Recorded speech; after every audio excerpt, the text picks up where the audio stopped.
Okay, so good evening mga boss. Ayan, so unboxing tayo ng ating unit. So ito yung bagong unit natin ay ang Glock 34 na 4 series or custom edition. Ayan, so ito yung unit natin ay Glock 34 na silver slide. Okay, so ito yung box niya. Tingnan natin yung loob ng box. At syempre, ayan. So binili natin to kay Vincent's Hobby Shop. Okay, so ito yung kanyang manual.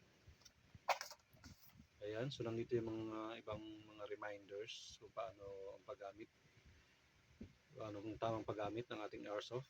Ayan. Tapos ito yung kanyang manual ay i-scan mo lang dito sa may ito, QR code.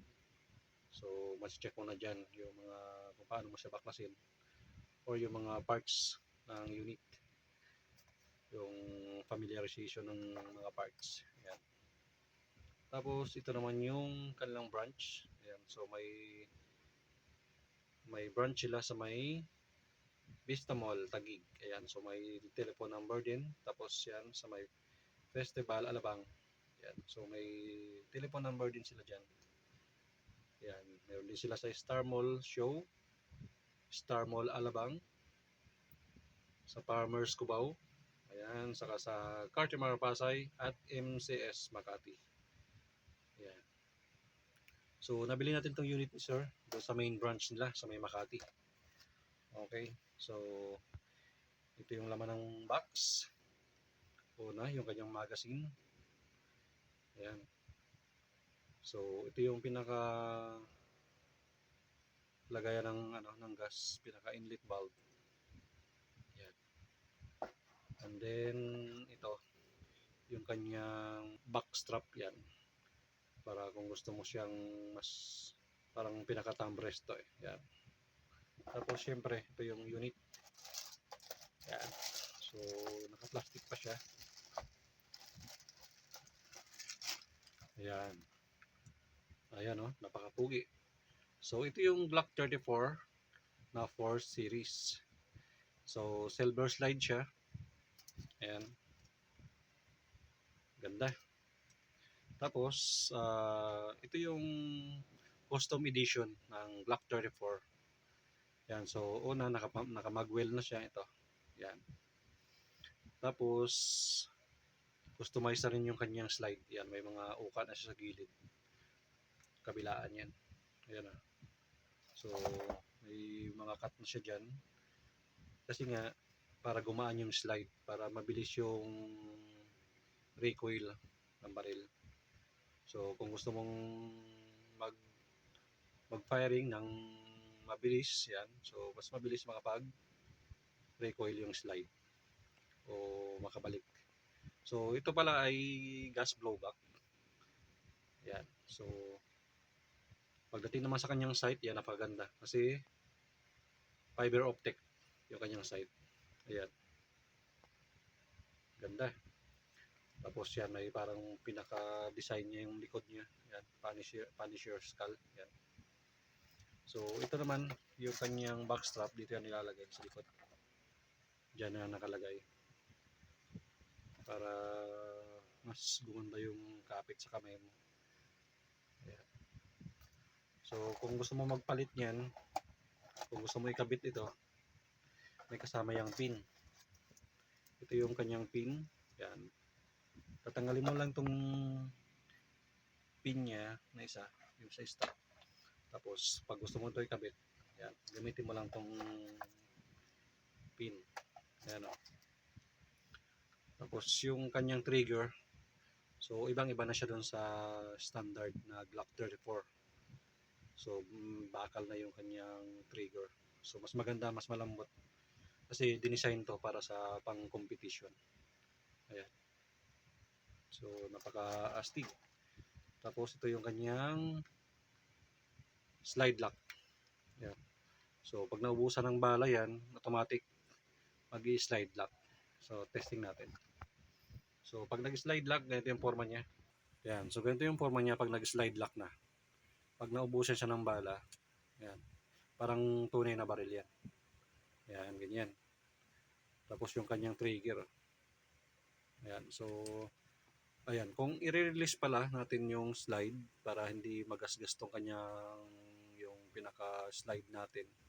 Huwag natin siya dito i-press kung mag-release tayo ng slide lang. So hilahin lang natin tong kanyang slide patras para ma-release natin yung ano, yung slide lock.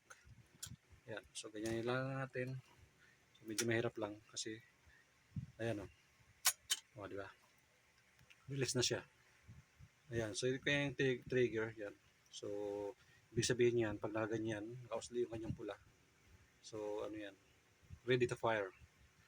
Yan, so safety din yan. So, pag hindi mo ito napindot ang pula, hindi rin siya puputok. Yan ah. O, di ba? Ayan, so testingin natin. Ayan, so i-press natin yung pula. So, ano yan, tignan mo. So, siguraduhin lang natin na tanggal yung magazine natin. Kasi pwedeng pumutok yan pag may gas na yung ating magazine. Ayan ah. O, di ba? So, yan, pag ganyang position, naka-trigger down yan. Okay? Pag-astig. Ganda. Tapos, mabigat siya hawakan mga boss. Parang tunay na baril talaga siya. Pero airsoft lang yan. So, laruan lang. Okay, tapos, ito naman yung, wait lang. So, pakita ko lang pala, ito pala yung safety niya sa likod. Ito. Sa ilalim. Yan, ito yung safety niya. Yan, so pag gusto mo siyang i-safety lock, i-atras mo lang to. Tapos pag gusto mo nang iputok o may gagamitin mo ng baril, so gusto mo mag-target, so i-abante mo lang to. Yan. Ganyan lang kasimple yung kanyang safety lock. Okay. Yan, paganda, napakaangas. Tapos yung kanyang inner barrel pala mga boss, ayan o, kung makikita nyo, kulay dilaw, parang tanso. So naka-brush, kaya magandang klase yan, yung kanyang inner barrel. Okay. Tapos ito yung bala. Yan. So 0.23 grams yung bigat ng bala. So plastic BBs ito mga boss. Pellet. Yan o. Plastic BBs. So 4,000 shots. Yan. So mananawa ka na ito sa paggamit. Dahil 4,000 shots. Tapos yung gamit natin ay ito. Yung green gas. So standard power lang to. Yan. Standard power lang to mga boss. So 12. Yan. Ito yung standard. So pop dyno. Yan.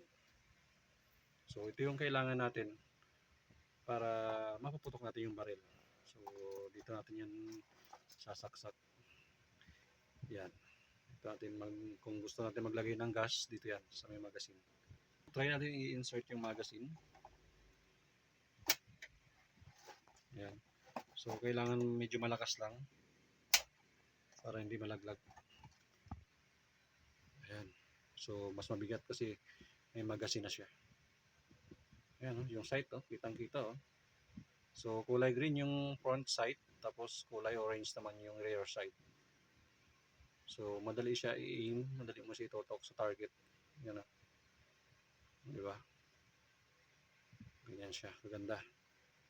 So yung dating unit ko ay Glock 34 din. Ganito din siya, kaso all black.